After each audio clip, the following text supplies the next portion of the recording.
Hi and welcome to Movies Suck. Well, this was a slightly unexpected review because I hadn't actually checked to see when this movie was coming out. So it caught me well off guard. Now let's have a look at Godzilla Vs Kong. Whoa, this was an interesting film. In fact, I'm not even sure if it should have been called Godzilla Vs Kong or whether it should have been called Journey to the Center of the Earth, starring Kong, featuring Godzilla. Because that's kind of how it felt. Kong was the star of this movie. Godzilla happened to be in it as well, though he was playing more of a bad guy kind of role, which was a bit naff to me. I didn't quite like the idea of Godzilla being the bad guy in that way, although I guess he played a role he's played in a few other Godzilla movies. But it really should be said that Jules Verne should have been getting writing credits for this movie because they really ripped him off.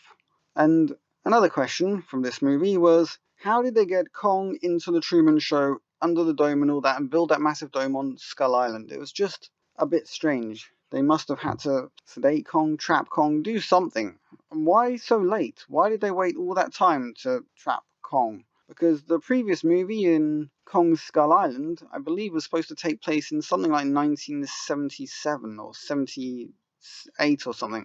And this current movie is apparently, as far as I can tell, supposed to take place in 2021. So what happened in between time when they decided, oh yeah, let's trap Kong and keep him on this island because, oh, we're worried that Godzilla's going to attack him. Exactly what the hell happened and why did they not bother explaining any of that? And another thing, why was there a random little deaf kid that was able to talk to Kong? What the hell was going on there? Where did the kid come from? Why is the kid there? Just explanation, please, somewhere, anyone, anytime, if you fancy it, just let us know what's going on. Or, how did she keep sign language a secret? She's doing sign language with Kong, and Kong is doing sign language back at her, and nobody noticed. They had Kong in that dome for... It's really hard to say because we have no idea what happened in between times. But yeah, they had Kong in a dome and nobody noticed that he was doing sign language at a little kid. Okay, fine, whatever. And why is it that Kong is safe from Godzilla on Skull Island? Godzilla can go anywhere where there's sea. Skull Island is in the sea, not somewhere like far away on land where Godzilla doesn't know where the hell he is. I mean, surely Godzilla would just happen by at some point, but no, apparently not. And why would Kong only just be on Godzilla's hit list? Why would Godzilla be like, yeah, I've spent the last few hundred years just hanging around, but now I feel like I've got to go kill him? Another question is, how did Kong get so big? Because we all know that in 1933 King Kong was fairly big, but now he's 4 times bigger. 4 times bigger, just so that obviously he can have a bit of a fight with Godzilla.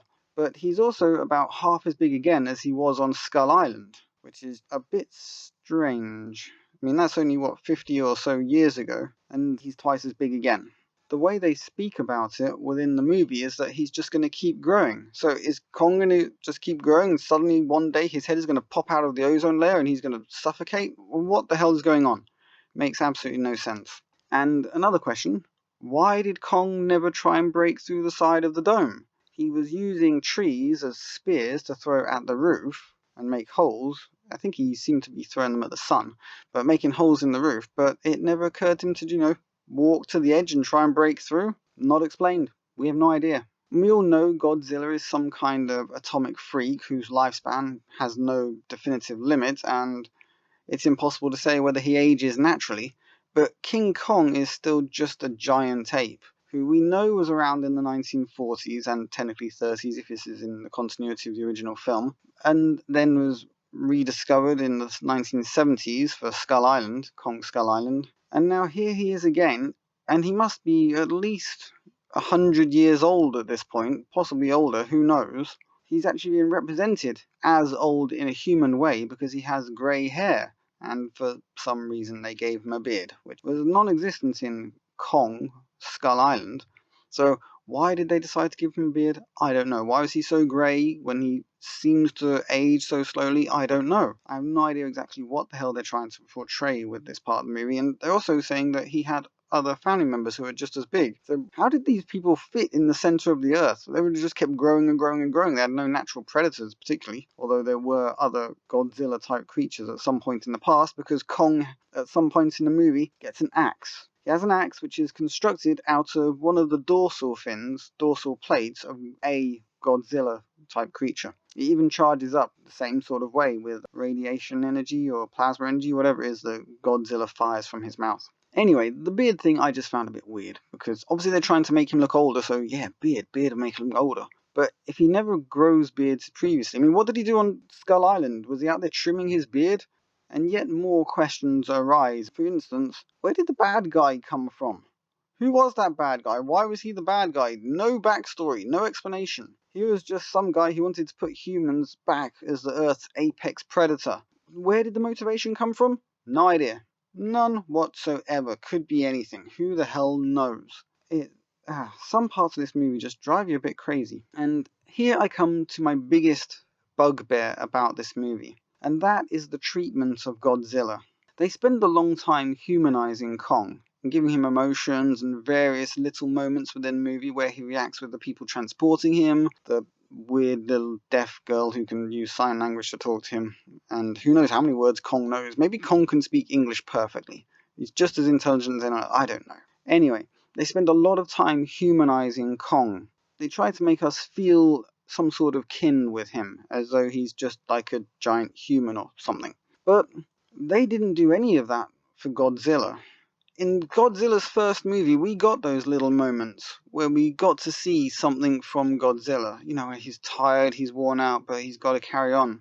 We see him as a war veteran, and though battle-weary, he will always step up to the scratch and give it his all. Though he may have been beaten down, he never gave in.